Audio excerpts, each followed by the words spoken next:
Fala, queridos! Estamos iniciando mais um podcast da Casa dos Filhos com muita alegria, porque nós vamos poder compartilhar de assuntos relevantes com você. Já quero pedir a você, fique conectado conosco até o final, assista, vai ser de crescimento, e também compartilhe, envie para os teus amigos. Você que não está inscrito no canal, se inscreva no canal, marque a gente aí, aperta no sininho, para que você possa sempre receber as notificações aqui do podcast da Casa dos Filhos, ok? Então vamos fomentar, manda para o máximo de pessoas possíveis. É uma ferramenta, é um instrumento onde nós temos entrevistas aqui, sempre com um convidado diferente, e assuntos concernentes ao Reino de Deus, ao momento do Brasil. E hoje é disso que eu quero falar com você. Eu trouxe um convidado especial para estar conosco. Eu quero falar um pouco com você sobre o momento da nossa nação, o momento do Brasil. Estamos aí com decisões para tomar junto ao dia 30 desse mês ainda aí. Eu tenho um amigo, uma pessoa muito especial para nós, da Casa dos Filhos, para mim, para o meu pastoreio também, que é o pastor Leonardo Aloísio. Está conosco aqui hoje, um homem que tem percorrido o estado de Santa Catarina, o Brasil também, levando a bandeira do Evangelho de Cristo. Quero te agradecer, pastorzão querido, amigo, por estar conosco mais uma vez aqui para gravar um podcast na Casa dos Filhos. Você sabe que aqui é a tua casa também, você é muito bem-vindo sempre no nosso meio. Então, obrigado, seja bem-vindo aí, dá uma palavra para o nosso pessoal que está com a gente aí. Pessoal que acompanha o podcast da Casa dos Filhos, os filhos desta casa, os amigos desta casa, sabes que casa tem filhos, casa tem paternidade, casa tem amigos, casa também tem prestadores de serviço. Salomão falava que as lagartixas frequentam os aposentos do rei. Então, às vezes tu não é filho, mas às vezes tu consegue frequentar lugares que Deus te proporciona para que tu entres. Eu sou feliz por conhecer pessoas como vocês. É a segunda vez que eu gravo aqui com vocês, aqui no podcast Casa dos Filhos. Segunda de muitas, acredito eu. Teremos muitos temas para conversar e é sempre um prazer estar aqui com vocês. Amém, pastor. Obrigado. Pastor Leonardo Aloísio é pastor hoje na Igreja Koinonia, em Blumenau. Ele também é presidente do Conselho de Pastores de Santa Catarina, um presidente, diga-se de passagem, muito ativo. Ele está à frente do conselho. Eu, como pastor de igreja local, vi a expansão, o fortalecimento do Conselho de Pastores após a presidência dele, O conselho tem crescido em Santa Catarina. Nós temos sido aqui sim no estado uma voz para o Brasil, uma voz da igreja. Então, já de antemão, quero agradecer todo o teu empenho que você tem feito, pastor, à frente do Conselho de Pastores do Estado. Obrigado. Bom, nós estamos aí num momento político, Não tem como nós não falarmos de outro assunto nesse tempo. É inegável que nós precisamos sentar à mesa, conversar e ter estratégias. Eu acho que a primeira estratégia da igreja é muito clara. É onde nós temos mais forças, que é nas regiões celestiais. O primeiro ponto que a igreja precisa atingir é de joelho no chão, Joelho dobrado, orando. Essa semana, inclusive, eu vi alguns vídeos, alguns momentos de visitações espirituais, muitas pessoas que não pode-se dizer que tem uma vida no cristianismo há muito tempo, ou uma vida diária como a gente, que se denomina de igreja, se denomina cristão. Mas ontem mesmo eu estava vendo aquele vídeo que nós compartilhamos ali, você enviou para mim, de uma repórter, E ela no hotel, de joelho dobrado, e ela recebendo visitações angelicais de uma maneira fantástica, poderosa. Eu vi aquilo, e o Espírito testifica, quando a gente vê, e aquilo me arrepiou, rapaz. Eu falei, é nesse nível espiritual que nós estamos no momento. É dessa forma que Deus tem falado com o Brasil. Como que está esse momento na tua visão espiritual, essas movimentações, essa igreja de joelho no chão, posicionamento da igreja agora, pastor? Como é que você vê isso?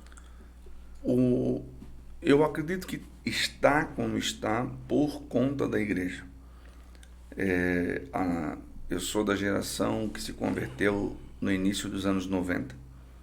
Quando nós começamos a frequentar uma igreja evangélica, era pecado, era sujo, Jesus já ia voltar em breve, então não valeria a pena se arriscar para entrar na política. Esse era o discurso da igreja naquele momento. Falo da perspectiva de quem nasceu em Cristo numa comunidade, como a Casa dos Filhos, como a Koinonia. Nunca fui um crente de convenção. As convenções já acordaram para o cenário eleitoral há muitos anos. Então, o que acontecia? As convenções lançavam seus candidatos e as comunidades que não queriam lançar ninguém acabavam apoiando candidatos de convenções.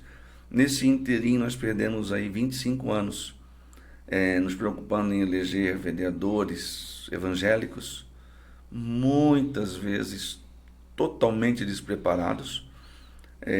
Quando começou a aumentar um pouco o cenário, elegemos alguns deputados estaduais evangélicos, alguns federais, e aquilo para nós era uma distância gigantesca.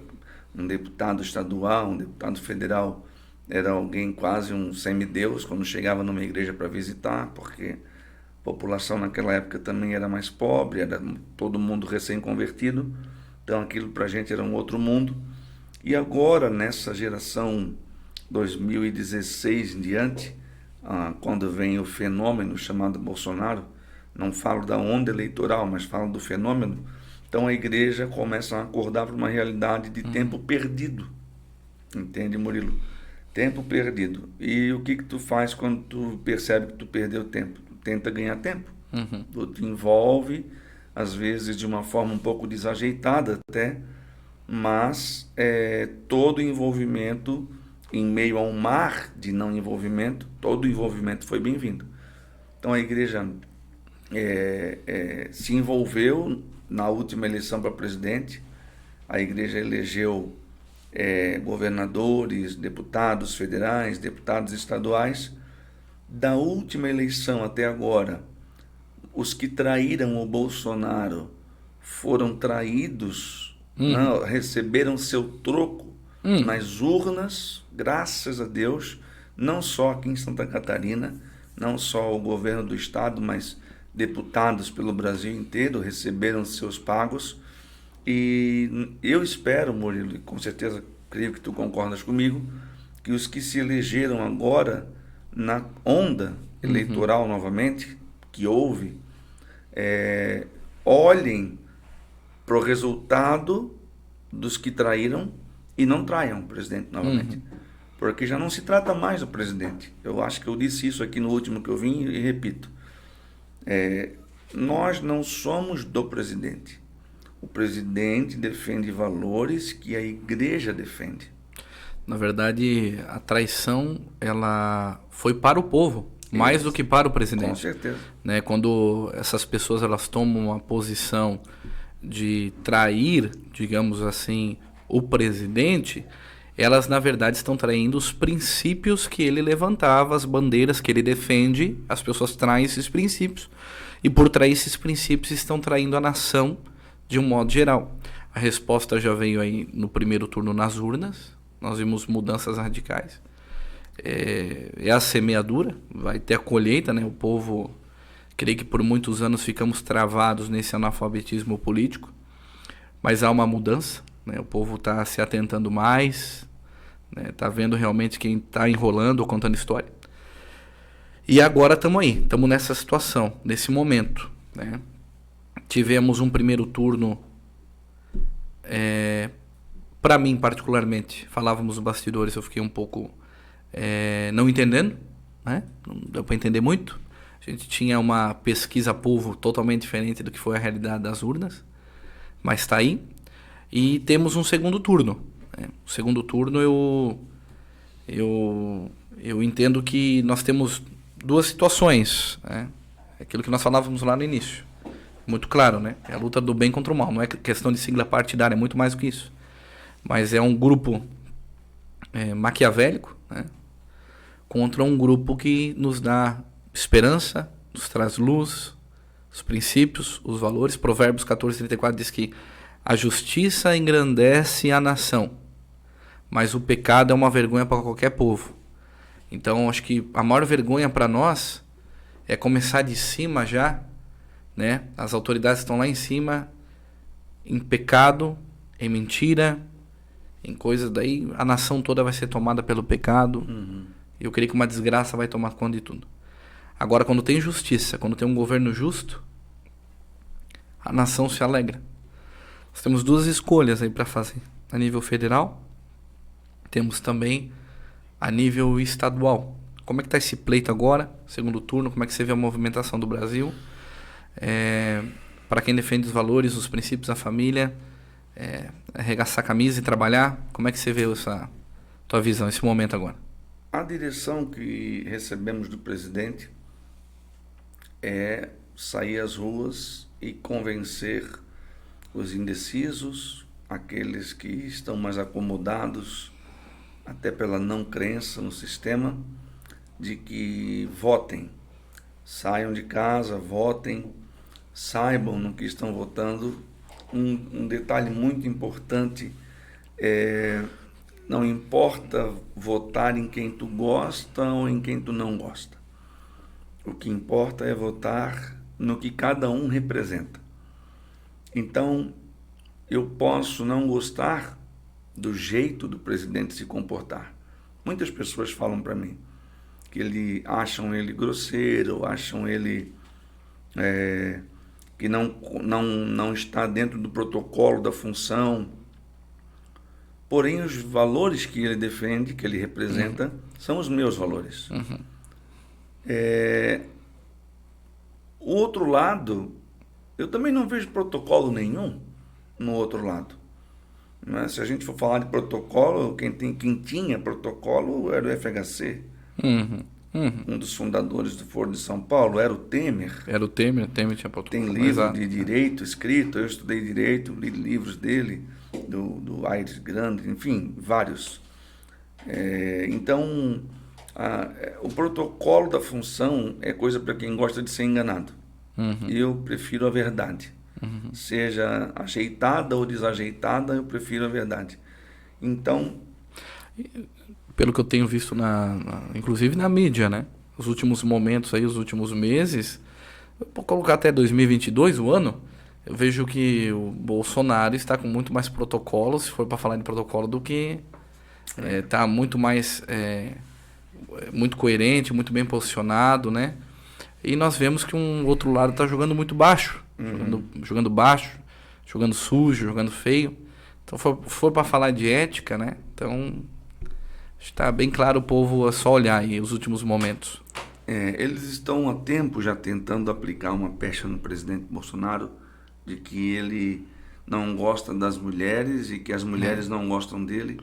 Foi o presidente que mais sancionou leis pró-mulheres.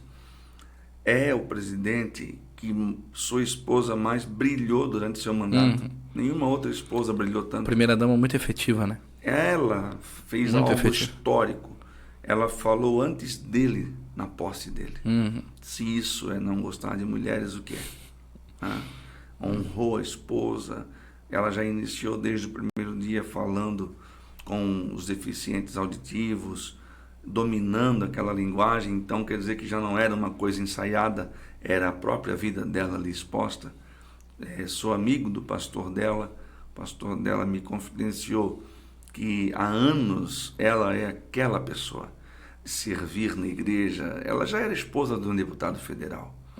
Então, tem gente que se elege vereador aí, parece o rei da cocada. E ela já era esposa de um deputado federal e servia marmita para os moradores de rua, ajudava na diaconia da igreja. Então, a Dona Michele, como ele sempre chama, né? Ele sempre se refere a ela como Dona Michele.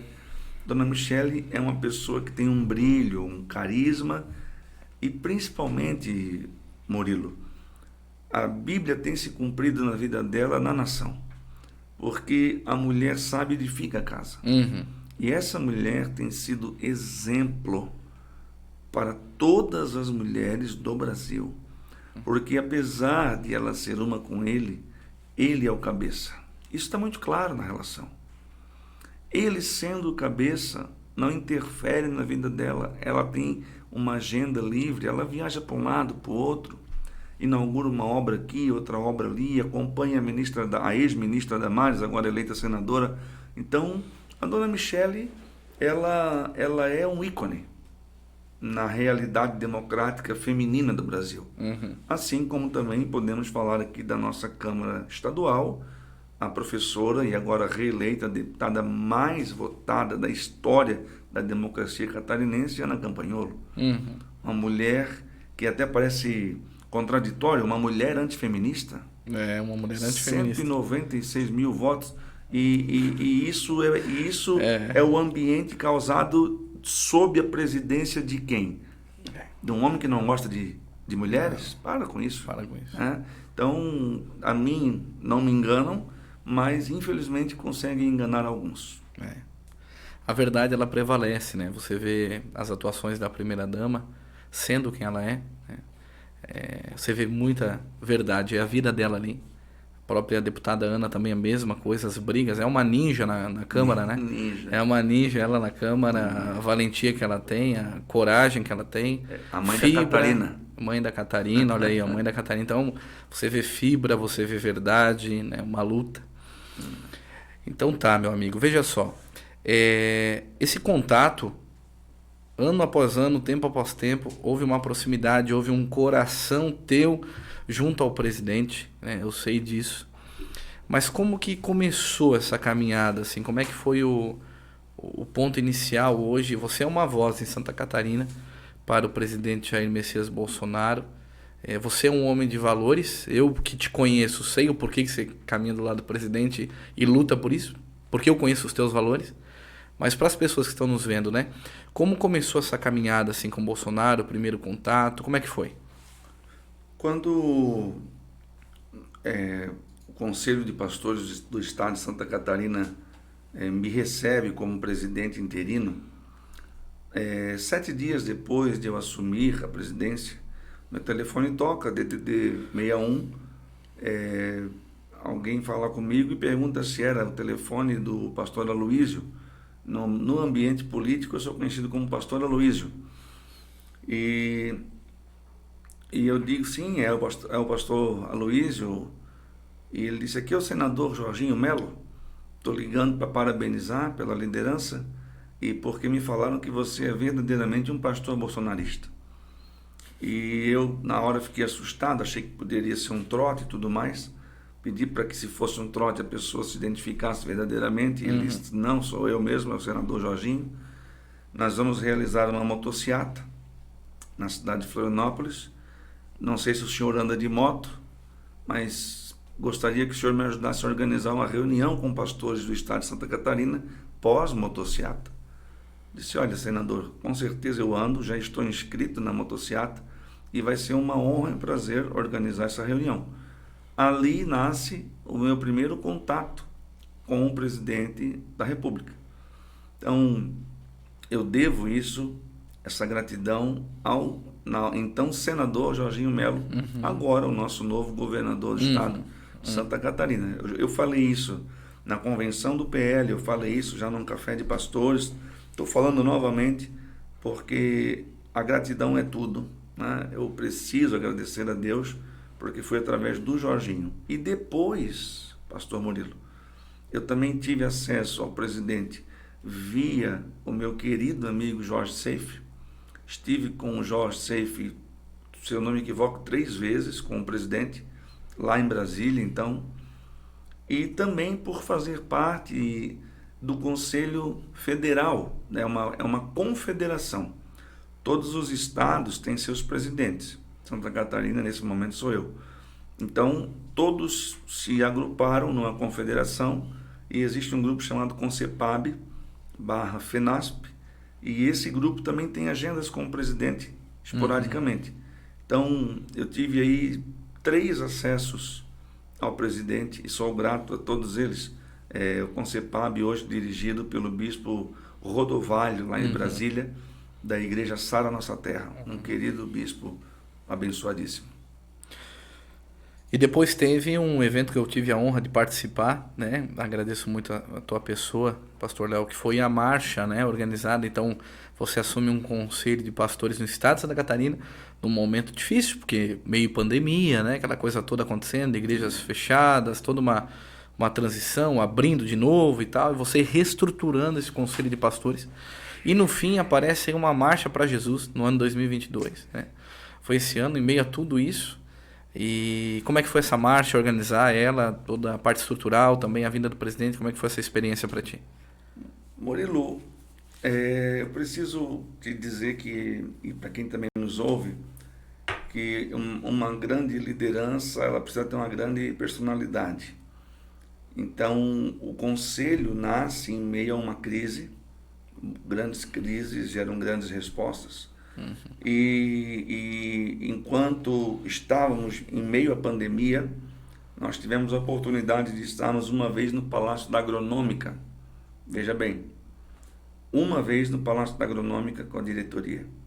A segunda vez eu já tive que ir sozinho, porque a Vossa Excelência, governador daquele momento, não queria mais receber a diretoria, porque eu não queria ser contrariado. Então estivemos lá, ele colocou a igreja em patamar de igualdade com bares e restaurantes. Obviamente que nós não gostamos disso, porque a sociedade não vive sem a presença da igreja. Isso é impossível. E enquanto isso, nesse mesmo meio tempo, o presidente me recebe 7, 8 vezes em Brasília. Então, para tu ver que eu tive mais acesso ao presidente do que ao excelentíssimo governador de Santa Catarina. Então, a marcha vem num momento delicado, é um evento extremamente pesado de organizar por conta dos custos, e não só custos financeiros, os custos emocionais. Eu, por exemplo, parei na manchete de um jornal da região, sendo citado como alguém que tinha enriquecido com o recurso do evento, porque quando eles não podem te frear, eles te aceleram, né? Então, meu nome saiu por extenso escrito na capa de um jornal. O nome da minha igreja, o nome do conselho de pastores. Por que isso? Porque eu estive em Brasília, juntamente com o Jorge Seife, com o Jorginho, apertei a mão do presidente, assumindo um compromisso perante Deus e perante ele, de que ajudaria, trabalharia para eleger o time do PL em Santa Catarina. E assim foi. E lá na marcha, Murilo, eu tive a alegria de ver um reencontro com Cristo de alguém que tu entrevistou aqui, do Zé Trovão. Foi forte. Zé Trovão, que já teve passagem pela igreja, é um cara que tem fé em Deus, fé em Cristo Jesus. Lá na marcha teve um determinado momento de louvores, onde ele se encontrou com Cristo novamente, decidiu voltar a alimentar sua fé, e ali então eu abracei ele, abracei a candidatura dele, então pude ajudar a eleger a Ana, o Zé, o Seife, segundo turno do Jorginho, que em nome de Jesus vai ser a coisa mais linda desse mundo, e o segundo turno do Jair, que também vai ganhar, vai vencer, porque o Brasil tem promessa e Deus não vai quebrar a aliança com o Brasil agora. Amém. Então, o compromisso que eu assumi e cumprir a palavra que eu dei até o fim, custa caro sim, mas a recompensa é linda, é maravilhosa. Nenhuma convenção, nenhuma entidade, a não ser o conselho, abraçou o presidente dessa forma. Porque não é só abraçar o presidente, Murilo. Não adianta eu dizer que sou teu amigo e não gostar da tua esposa. Não adianta eu dizer que sou teu amigo e não suportar a tua igreja. Eu preciso ser amigo da causa por inteiro. Eu vou de Bolsonaro, mas eu não vou de Jorginho. Eu vou de Bolsonaro, mas eu não vou de Seife. Não, vamos de Bolsonaro e vamos com o time do Bolsonaro. E foi isso que eu fiz. Vamos de Bolsonaro, vamos ajudar o homem a governar. E tanto que ele conseguiu a maior bancada de todos os tempos. Até porque essa colocação é importante. Vamos ajudar o homem a governar. Exato. Se não tem o time dele completo, a dificuldade para governá-la é gigante. É ingovernável. Ingovernável. Não tem como. E se tem uma coisa que o inimigo é bom, é em ser oposição. Eles sabem atormentar. Mas nós sabemos lutar também. Sabemos lutar. Provérbios 29:4 diz assim: o rei que exerce a justiça dá estabilidade ao país, mas o que gosta de subornos o leva à ruína. Né? Então nós temos aí 2 candidatos. Essa passagem combina mais com quem aqui, né? Tá bem certinho. Tá bem certinho, né? O rei que exerce a justiça dá estabilidade ao país. Tá desenhado. Tá desenhado aqui. Então a Bíblia é clara. Daí você vê, às vezes, alguns homens, né? Não sei qual que é a Bíblia que eles leem, né? Mas nós vemos ministros aí do evangelho que pendem a discutir ou a pensar que o candidato que mais alinhado com Deus, com a vontade de Deus, não seja o Bolsonaro. Não há como não ser o Bolsonaro. Não há como. Não tem como comparar, né? É muito claro. O Brasil, apesar de toda a pandemia, das lutas que nós tivemos aí, das crises que vieram, o Brasil está num momento estável. Se nós olharmos o Brasil... Deflação. Nós estamos com uma instabilidade no país que, eu confesso a você, gostando do Bolsonaro, gostando da sua gestão... Ou não. Eu falando de mim, né? Eu achava dificílimo ele conseguir manter o Brasil onde o Brasil está. Foi uma surpresa para mim o plano de ação montado durante toda a pandemia. A questão do Paulo Guedes, a questão econômica, isso aí para mim me surpreendeu. O Brasil está num nível hoje que, se não tivesse, não teria problema nenhum, porque seria normal devido a tudo que se fechou. Aceitável devido a tudo que... Mas não, o Brasil está bem. Né? O Brasil está bem. E nós temos, de um outro lado, o governo da vergonha. Né? O governo que saqueou o Brasil. É a cor que expressa a vergonha. Avermelhado da vergonha. É difícil falar, mas os subornos, é a mentira, é o mensalão, enfim, toda a Lava Jato, tudo aquilo de novo. O controle das mídias. O controle das mídias, o controle das igrejas. Padre pode ir até aqui, pastor pode ir até aqui. Né? Eles dizem que defendem as mulheres, mas proibiram a Michelle de falar na campanha. Que a população não acaba não vendo, infelizmente. Infelizmente eles sabem o que nós temos de bom, né? E quer parar isso, né? Então vamos tentar calar, porque realmente essa verdade a gente não consegue ter. A gente não consegue ser assim. Então vamos tentar parar. Não é que ela não fale. Exato. Que não, vamos tentar parar, que a gente não consegue ser assim, né? Eles não tem nenhuma Michelle lá. Não tem. Né? Então, em nenhum aspecto.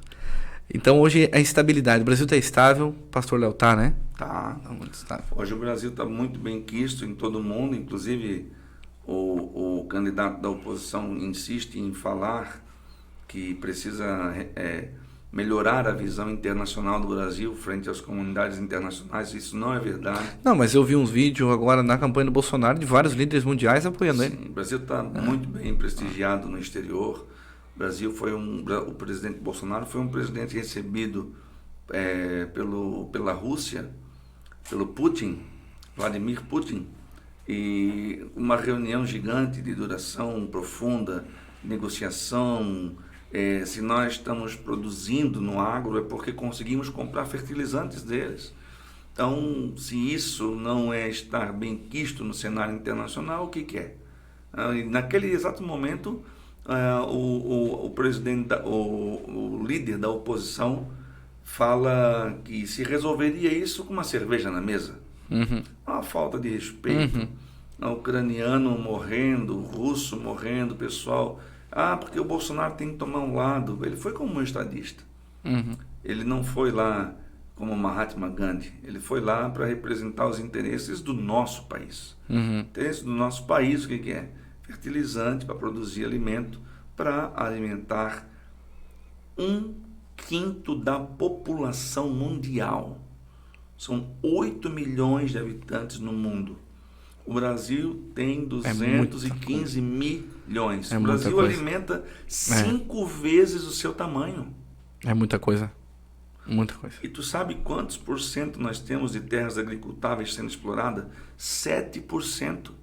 Tu imagina se nós continuarmos nessa tocada e chegarmos isso a 50%. Vamos alimentar mais da metade do mundo, Murilo? E óbvio que o interesse, como o Bolsonaro sempre diz, eles querem fazer do Brasil um fazendão, onde eles comprem todas as nossas terras. Por exemplo, a eterna candidata que nunca se elegeu a presidente, a Marina, ela quer defender a demarcação de mais terras indígenas, mais do que já tem. O que isso significa? Como diz o Emílio Zurita, para o afegão médio, para a pessoa comum, não significa nada. Os índios merecem mesmo e tal, tudo mais. Se tu vai demarcar mais terras para índio, tu não vais criar terras. Tu vais ter que tirar de alguém. Tu vai ter que tirar do produtor. Porque o índio vem de uma cultura extrativista. Ele não é produtor. Ele consome. Sim. Entendeu? Sim. Então vamos supor que o Murilo tem 10 mil hectares. Aí a dona Marina diz que tem que ser 5, porque 5 tem que ser para índio. Quem é que vai perder? A sociedade? A população? São 5 mil hectares a menos produtivos. Exato. Mas o afegão médio, a pessoa comum, ela não quer saber. Ela quer saber, como diz o opositor, ela quer pensar que ela está comendo uma picanha na laje no sábado. Não está nem aí para demarcação. Ela não está nem aí, por exemplo, o pessoal do Sudeste, do Sul, até mesmo ali um pouco mais ao centro, eles não estão nem aí que o São Francisco teve a sua transposição terminada. Porque nós não sentimos sede. Olha como o individualismo tomou conta do Brasil. Ser humano egoísta. Uai, se o nordestino vivia na seca, hoje tem água em abundância, é por causa de quem? O presidente Bolsonaro terminou a obra. E eles têm a cara de pau de dizer, o presidente Lula começou. Começou, nunca terminou, cara. 1000 tijolos não significam uma casa. Ele botou os tijolos lá, mas não fez a casa. Não. Casa é chave na mão. Exato. Tá pronto, pode morar, tá habitável. A galera tá tomando água. Eu conheci aquilo lá. Eu estive lá. Como também estive em Brumadinho, como também estive em tantos outros lugares. Então, quando eu falo desse cenário, quando eu falo com a propriedade que eu falo, porque eu vi. Eu viajei milhares de quilômetros dentro de um Piauí, onde tinha só terra, como se fosse areia de praia, seco, árido, água o tempo todo, senão tu desmaia, nem percebe. Entende? Então esse é o Nordeste que votou no presidente Bolsonaro. Votou. Conheço dezenas de pastores lá. O nordestino não comemorou o segundo turno. Não, nenhuma festa não se viu nada. O presidente Bolsonaro. Entende? Então agora, por isso que eu falava no começo, repito, vamos sair de casa, vamos convencer o povo a votar. A diferença dessa eleição se encontra nos 5% de eleitor que decidiu ir para a praia. Eu não vou votar. Já está resolvido. Alguns acreditavam na teoria da conspiração das urnas. O outro achava que o Bolsonaro já estava ganho. Eu vou para o meu sítio, eu vou não sei para onde. Agora vamos ter que votar. Tem que votar. Não adianta. Pastor Leonardo, deixa eu te fazer uma pergunta aqui. É assim, ó. Quem tem mais pecado? Que atira a primeira pedra. Quem tem mais pecado? Quem peca, mas não sabe que aquilo é pecado? Ou quem peca sabendo que é pecado? Pois é. Essa pergunta dá uma pregação. A questão é o seguinte: o cristão doutrinado pelo Estado, ele carrega uma fé cristã de domingo, ele vai na igreja, ele deixou de ser idólatra, mas ele, na crença dele, ele acredita que o sustento ou a direção da vida dele vem do Estado. É assim que ele acredita. Por isso que ele não gosta do comportamento do pai, porque ele olha para o Estado e vê um pai ou uma mãe. Agora, o camarada que já entendeu que o Estado tem que ser mínimo, apenas para regulamentar as coisas e não para mandar na tua vida, esse cara teve revelação do que é a igreja, do que é o Estado e do que é Deus na vida dele. Que o presidente não é o pai dele, que o Estado não é a mãe dele. Né? Que ele tem um pai que é Deus, que ele tem a noiva, que é a igreja, a qual ele vai. Então, isso tudo, Murilo, isso leva muito tempo para consertar. Agora, tem muita gente que é cristã, mas que está enganada.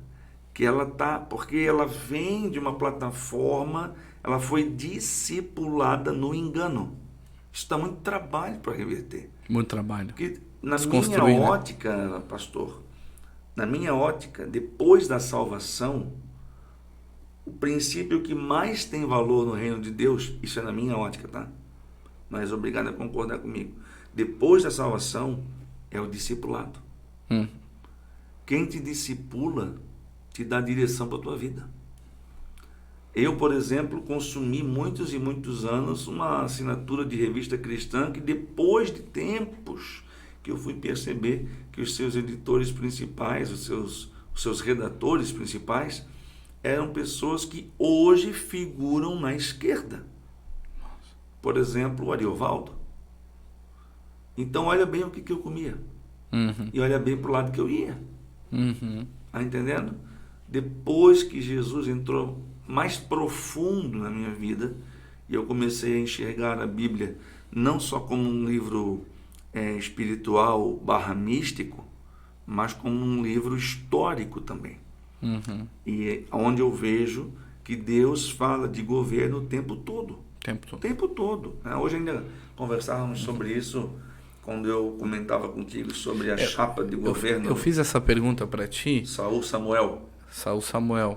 Que chapa, né? Que como foi o movimento dessa governança ali? O homem da guerra e o profeta, né? Exato. Provérbios 28:2 diz assim, os pecados de uma nação fazem mudar sempre, os pecados de uma nação fazem mudar sempre os seus governantes. Mas a ordem se mantém com um líder sábio e honesto, né? Então, por isso que eu falei sobre pecado, né? Peca mais. Se tem alguém que sabe de pecado, é a igreja, né? Deveria, né?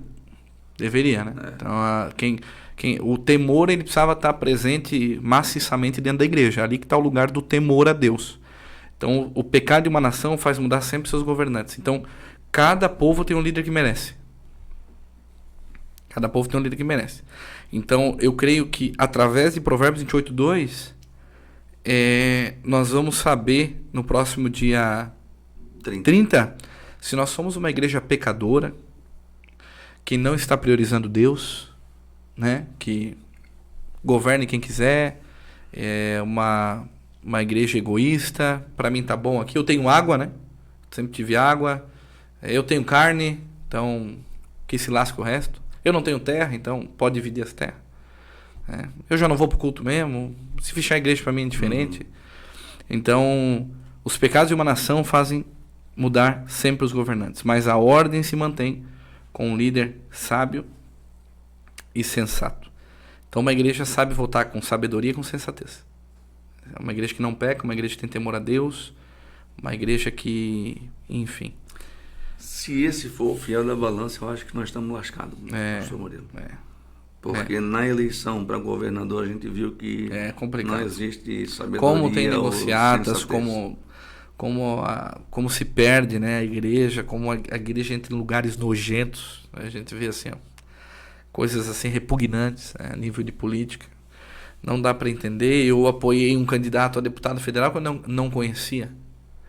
Mas é porque eu não conhecia ele pessoalmente, mas eu acreditei naquilo que ele trazia, que afetava diretamente a igreja, em benefício da igreja, em benefício das causas bíblicas, enfim, do evangelho. Os valores, né? Os valores. Então eu, com o joelho no chão, pedindo a Deus, orando a Deus, cara, aquilo trouxe paz no meu coração, fiz a escolha certa para deputado federal.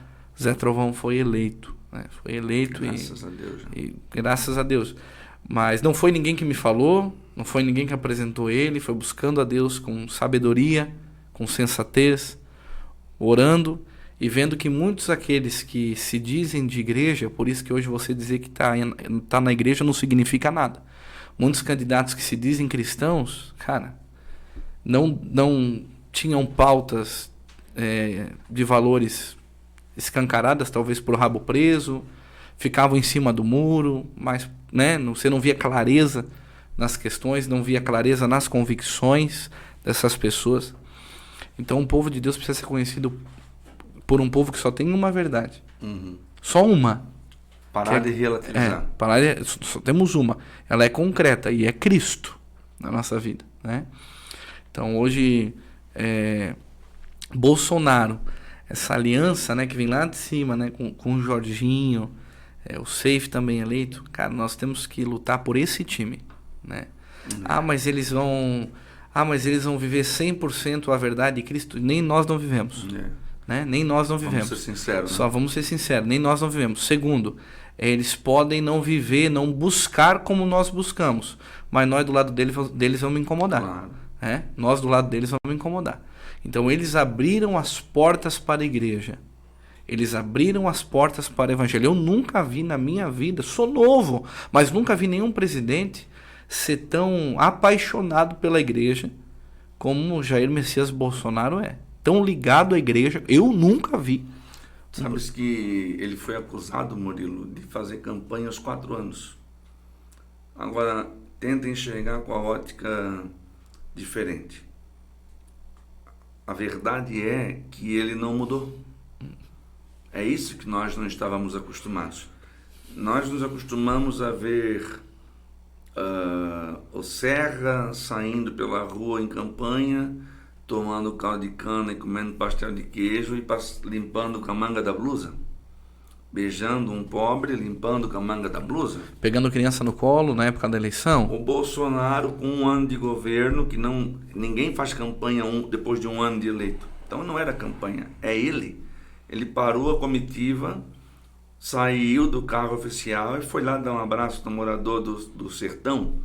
Entrou na boteca lá do seu João e tomou um Guaraná Jesus, como ele sempre falava que ele gostava. Entende? Então a tubaína, que ele sempre fala, tubaína. Não é que ele ficou 4 anos em campanha. A verdade é que o camarada é reto. Ele não muda. Se ele chegar aqui agora, nós gravando esse podcast, ele vai esperar acabar e nós vamos dar risada aqui ao redor da mesa. E se ele tiver que xingar a gente e falar pra gente tomar jeito, ele vai falar. É um homem de 67 anos, cara. Não é mais criança pequena. Então são 30 anos de vida pública. Eu acho incrível pegar uma jornalista, como existe aí, não vou citar nomes, criticando um camarada. Ele tem de tempo de serviço o que ela tem de vida. Entende? Então essa geração aí, da tua geração, até um pouco mais novos, foram praticamente doutrinados num MEC aparelhado pela esquerda. Então precisa fazer uma limpeza intelectual. Tem uma geração aí que vai ter que voltar não para a sala de aula, mas para os livros, para os fatos. Murilo, eu sou bisneto de um combatente. Qual guerra que meu bisavô combateu? Na década de 30. O exército brasileiro combateu os comunistas em São Paulo. Meu avô estava lá, meu bisavô. Então isso já corre no meu sangue. Eu tenho a graça de Deus de poder dizer que eu nunca votei, minha mãe nunca votou num partido comunista, num candidato comunista. Mesmo quando não havia polarização. Nós já sabíamos que nas bandeiras vermelhas nós não votaríamos. Já estava no sangue. Então, nós como pastores, e os pastores que nos assistirem aqui, temos um trabalho importantíssimo a fazer.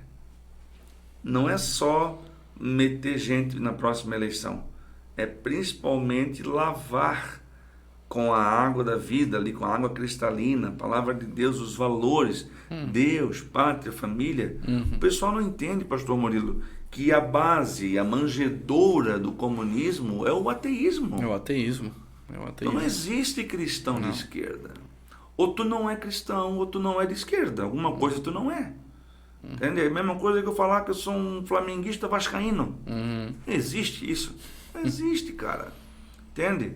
Eu já conheci gente que torceu para Flamengo e torceu para São Paulo, estados diferentes. mas Flamengo e Vasco no mesmo coração não tem. Não tem. Né? Então, existe um movimento crescendo de um conservadorismo ateu, que eu discordo, mas ainda compactuo por conta do valor do conservador. Agora, não dá. Socialismo, progressismo, comunismo, toda essa gama que pende para a esquerda, não dá para nós. São regimes totalitaristas. Fiz um mapa, pastor Murilo. Pois eu vou te enviar. Fiz um mapa mundi com os próximos inimigos do Brasil nos próximos 10 anos. O progressismo americano, Joe Biden, olha, não dá para comparar com o Trump. O desenvolvimento dos Estados Unidos estagnou. A Califórnia está virando um estado deserto. Leis aprovadas onde pessoas que roubam até $850 não são presas. São considerados pequenos furtos. Nós temos aqui no Brasil alguém que quer liberar o pequeno furto para celular. Veja bem um crente votando numa desgraça dessa. Aí nós temos o progressismo americano, nós temos o islamismo do Oriente Médio. Então vai vendo o mapa mundi aí. América do Norte, progressista. Oriente Médio, islâmico. São regimes totalitaristas, tá? O Oriente, a Ásia, comunista. E dentro do Brasil, são 3 inimigos de fora e um de dentro. Qual é o inimigo interno que nos assusta? A corrupção. Qualquer um desses 3 que vier com dinheiro na mão já encontra espaço no Brasil. Que infelizmente tem essa tendência que a pessoa acredita mais no poder do dinheiro do que no poder dos seus valores. Não, obviamente que a Bíblia fala que quem trabalha é digno do seu salário. Mas, por exemplo, como que eu poderia defender uma outra pauta estando alinhado com o presidente? Aí, se eu fizesse, o nome disso seria corrupção. Ela pode ser intelectual, pode ser emocional, ela pode envolver dinheiro. Às vezes o cara se corrompe por causa do voto da revolta. Tem vários motivos. Mas o mais difícil, também o mais necessário, é tu te manter na linha reta. Como a Bíblia diz, seja o teu sim, sim, e o teu não, não. Coerência. Não importa o que te ofereçam. Coerência. A tua verdade até o fim. Exato. Né? Alguém me perguntou assim, pô, Léo, tu tens mão santa. Não se amudeis, né, com o padrão desse mundo. Isso, elegesse os teus 5, tal, 2 estão no segundo turno. Qual é o segredo? O segredo é ir reto. Tu apertou a mão, vai. Pô, eu estava torcendo para vários, mas eu apertei a mão de 5. Ali trabalhei. Então, que a igreja siga nessa linha. A gente vai aprimorando o conhecimento, a visão. Tu não entra num lugar que tu não vê. Então, eu vejo um Brasil conservador. Tu é louco. Sempre fui. Bem certo, nunca fui. Mas eu consigo ver. Agora, vai ser fácil? Jamais. Vai ser fácil desaparelhar os ministérios? Dificílimo. Vai ser fácil substituir essa mentalidade do professorado que gosta do Estado grandão? Demora muito. O presidente Bolsonaro conferiu a eles um aumento salarial que nunca houve na história, 33%. E ainda tem professor defendendo que a esquerda volte. O presidente Bolsonaro deu aos enfermeiros, à classe, um aumento histórico. Quem derrubou o aumento? O STF. Os enfermeiros já estariam desfrutando desse aumento salarial. Então, tem gente que reclama, não quer ver. Não quer ver, infelizmente. Reeleição do presidente dá direito a ele mais 2 ministros no STF, é isso? Mais 2 no STF, mais 31 nos ministérios ao longo dos 4 anos. Ao longo dos 4 anos. O STF, nesse segundo turno, força para lutar contra. Como é que você vê a posição do STF agora? Pois não era nem para ver, né? O STF... Não era nem para estar falando do STF. O STF nunca apareceu. O STF só aparece quando a casa do PT começa a cair e o império começa a desmoronar, as delações, a Lava Jato, as prisões, Zé Dirceu, Palocci, Lula, Valério Duto, os irmãos Batista, Joesley e tudo mais, JBS, tudo começa a ruir e aí entra em cena os super togados, né? As sumidades, e eles começam a aparecer, e não só aparecer, o até segunda-feira presidente do TSE dava entrevista como se ele fosse presidente do Brasil. Isso nunca foi visto. Agora eu vou te dizer, é um nunca limitado. Sabe por quê? Porque em 1942, Adhemar de Barros, depois quem estiver assistindo pode pesquisar esse nome e também pode assistir lá na plataforma do Brasil Paralelo. Adhemar de Barros foi um deputado, ele era médico, se envolveu com a política, se corrompeu, pendeu para a esquerda, foi investigado, foi condenado e preso. Ele é descondenado, veja bem, 1942. Ele é descondenado, se recandidata e é eleito governador do estado de São Paulo. Quem descondenou? STF. Salomão já dizia, não há nada novo embaixo do céu e em cima da terra. Mas em 1942 agora fazendo um paralelo com a igreja, na década de 40 a igreja evangélica, a igreja cristã do Brasil, evangélicos, eram a minoria absoluta. Então, com a força que a igreja tem hoje, não dá para concordar com uma coisa dessa. Então a igreja precisa se levantar, parar de ter medo de ir para o confronto, para o enfrentamento, parar de ter medo de se posicionar. Nós queremos alguém que defenda os nossos valores. Nós não queremos um presidente cachaceiro, pinguço, que esconda seu patrimônio. Murilo, a moto que o presidente Bolsonaro faz a motociata é a moto dele, cuja placa é PAL 977, que é o ano que ele diz que o Palmeiras teve o Mundial. Entende? Qual foi o presidente que tu viu andar de moto, cara? Com a moto sua? Não teve. Então o presidente Bolsonaro anda de jet ski, anda de moto, anda a cavalo, sai nadando pela praia, mas bem doido, porque ele é o que ele é. A igreja precisa enxergar esse cara como um exemplo. Ai, estás maluco, Bolsonaro? Não. É exemplo, sim. Exemplo de homem de verdade. Não, ele é exemplo para a igreja, inclusive. Exato. Para a igreja ele é exemplo. Ser o que ele é. Tem muito líder aí que precisa aprender com o Bolsonaro. Murilo, quando eu chego de moto nos lugares, tem pessoas que se assustam. Ai, pastor, tu anda de moto. Tá, mas e aí? Se Jesus vivesse hoje, seria um motociclista. Nós andamos de tomate ali, né? Ele não andava de carroça, ele andava no lombo do jumento.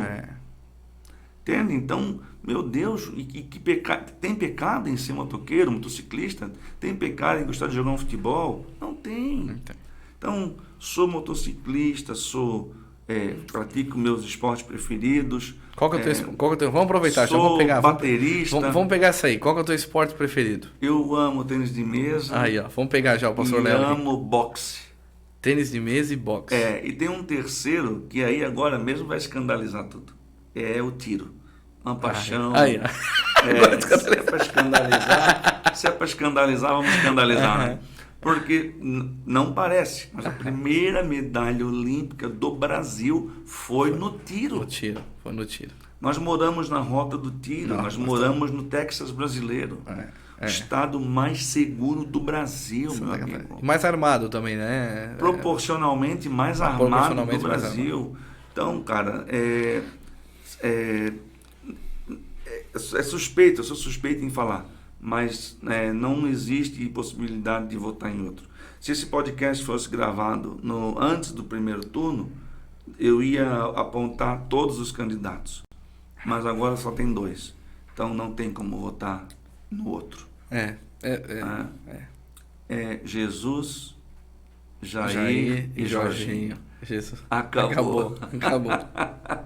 Meu amigo, eu gostei dessa brincadeira aí, então eu quero te fazer algumas perguntas. Qual filme marcou a sua vida? Vamos aproveitar. Momento pessoal agora. Momento pessoal. De frente com o Gabi. De frente. Só falta falar assim, Leonardo, por uma palavra. Por uma palavra. Qual Cara, filme marcou sua vida? De muitos filmes. Mas eu gosto muito de filme épico. Eu poderia dizer para ti Os 300 de Esparta. Forte. Poderia dizer para ti Muito Os bom, 300 muito de Esparta. bom. Dá muito ensinamento. Muito bom. Mas recentemente eu assisti o Top Gun. Rapaz, saí do cinema bem louco. Mas pastor, vai no cinema? Não é pecado, pastor? Eu acho que é. Rapaz, Senhor, me perdoa. Tomei até Santa Ceia depois disso. Ai, Jesus. Ó, o que te inspira? O que me inspira é Jesus, cara. Pode parecer clichê, mas Jesus era o cara. Quebrou tudo. Ele disse pra galera que aquela liderança que tinha sobre ele era tudo sepulcro caiado. Se tu for ver o que significa sepulcro caiado, ele chamou os caras de lixo. Entendeu? Que era bonito por fora e por dentro era tudo podre, cara. Tu pega um momento desse aí, como eu andei agora pelo estado todo, tu vê pastor apertando a mão de gente e depois voltando atrás. Eu vi isso. Eu na sala de políticos, pastores ligando, fechando com os caras e depois fechando com os outros caras. Então, isso é sepulcro caiado. Então, se for para analisar um personagem bíblico que me inspira, é a pessoa de Jesus.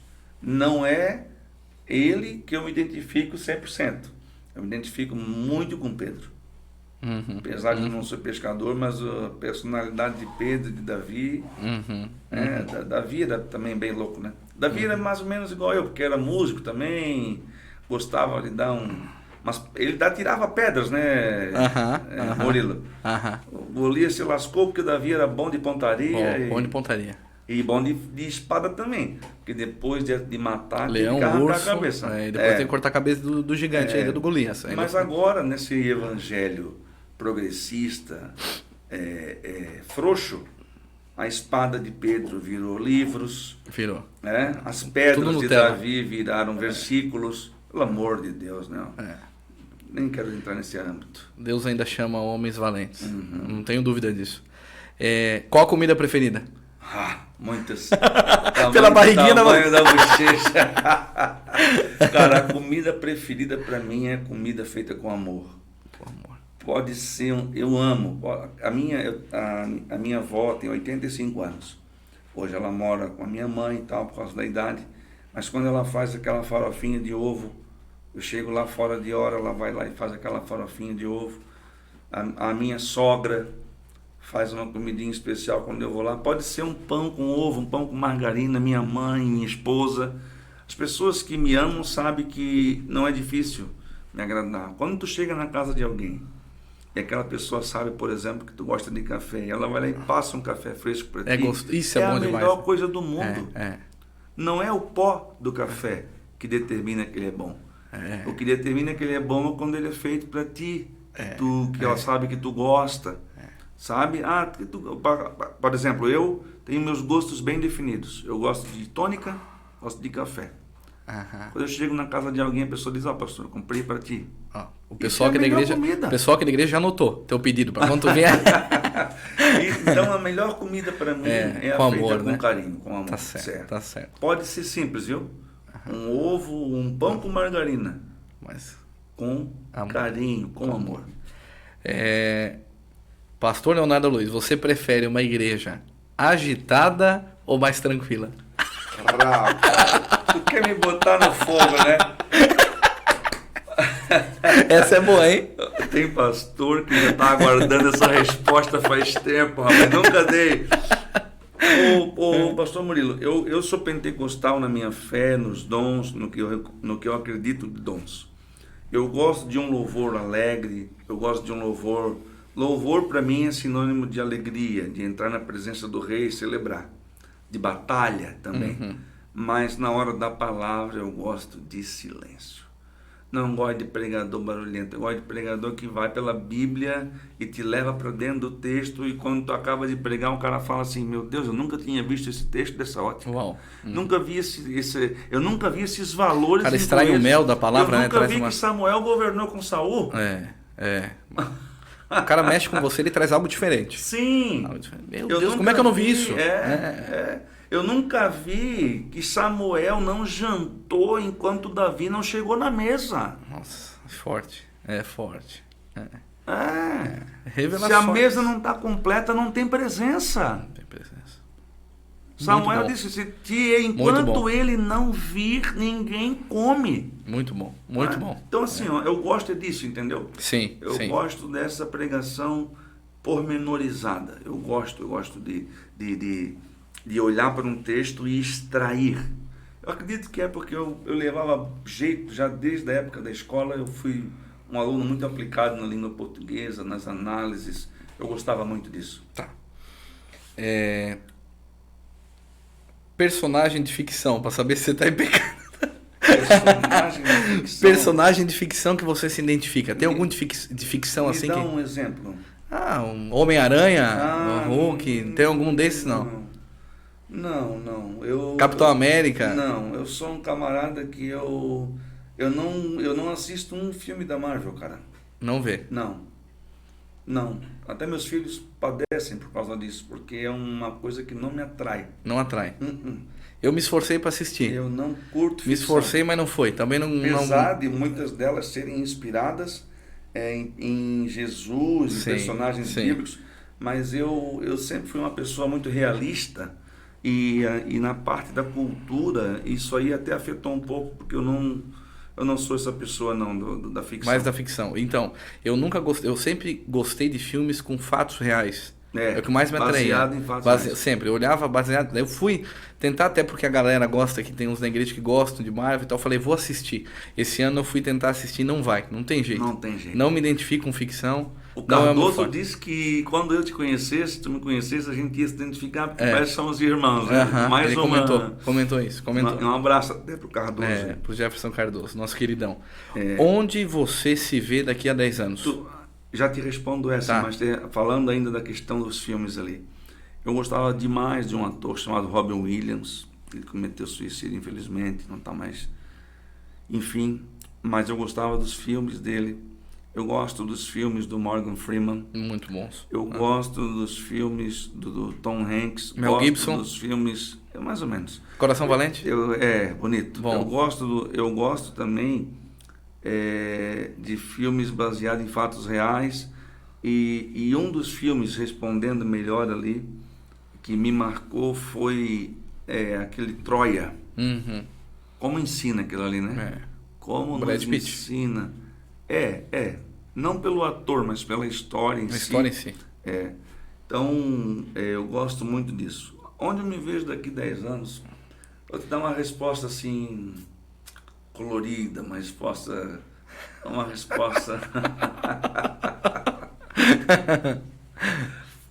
Tu quer que eu responda no para-brisa ou no retrovisor? Eu não posso ajudar nas respostas, então eu tenho que me calar nesse tipo de resposta. Nesse tipo de resposta eu não posso ajudar.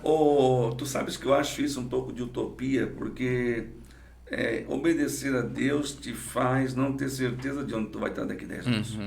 Então, uma pessoa abre uma empresa, daqui 10 anos ela vê a empresa crescendo. Mas crescer com Deus não tem absolutamente nada a ver com crescer para o mundo. Paulo, quando fala de si no começo da carreira, ele era o menor dos apóstolos. No final da carreira, ele era o maior dos pecadores. Então, eu não sendo clichê, mas eu quero estar onde Deus quiser que eu esteja. Amém. Porque esse é o melhor lugar. Amém. Amém. Bem clichê, mas é verdade, tá? É o melhor lugar para estar daqui a 10 anos.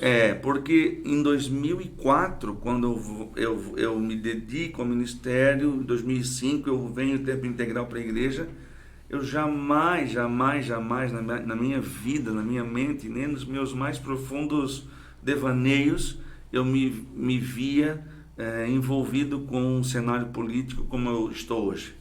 Eu jamais, Murilo, jamais. Então, assim...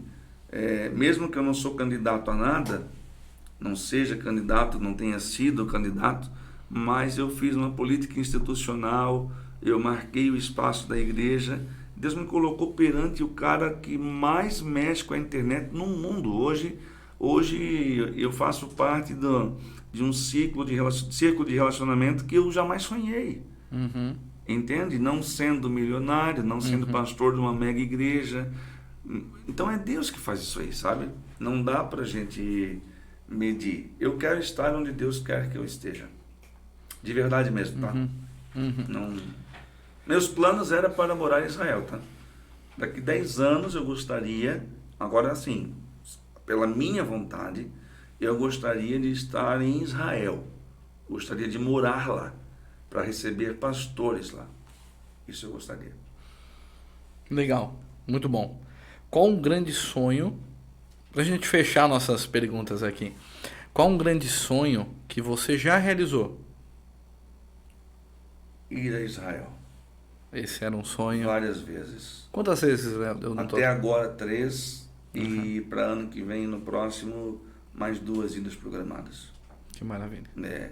Até chegar ao ponto de querer, desejar morar lá. Quem sabe eu cumpra mais algum propósito aqui no Brasil nos próximos anos e depois me dirija para lá. Para morar. Podendo servir a igreja do Senhor lá. Amém. Israel é Israel, cara. Amém. Amém. Pastor Leonardo Aloysio, obrigado. Tá aí, né, Pastor Leonardo com a gente. Foi especial. Creio que abriu nossa mente em muitos pontos. Definições que precisamos tomar importantes, né, nesse tempo para a igreja, para a família, para os nossos filhos. Mas quando você que é pai, né? Você que é pai, as nossas decisões de hoje vão bater também no dia de amanhã. Né? Lá na frente vai bater tudo que nós decidimos nesse tempo. Considerações finais, meu amigo. Dá um tchau pessoal aí. Obrigado pela tua presença. Obrigado. É muito bom estar com vocês aqui nesse programa, nesse podcast. Consciência. O meu povo perece porque lhe falta conhecimento. Então, crente, como diz meu amigo Peri, evangélico, estude, leia. Se não gosta de ler, assista. Em vez de gastar tempo só com entretenimento, gaste tempo com conhecimento e instrui o menino no caminho que deve andar, que quando ele crescer não vai se desviar do caminho. Deus abençoe a todos, que o Brasil continue no trilho do crescimento, porque eu quero ver um Brasil, desejo um Brasil sendo resposta às nações. Amém. É o que queremos, Pastor Leonardo Aloysio. Obrigado. Que Deus abençoe sua vida. Você que esteve conosco nos acompanhando, a minha gratidão. Não se esqueça, se inscreva no canal, marque aí a igreja, marque o canal da Casa dos Filhos, compartilhe, né? E aperte no sininho para que você possa receber as notificações, para que você receba aí todos os materiais que nós estamos publicando aqui no nosso canal semanalmente. Foi muito bom ter você, a minha gratidão e até a próxima. Lembre-se, você é um presente de Deus para as nossas vidas.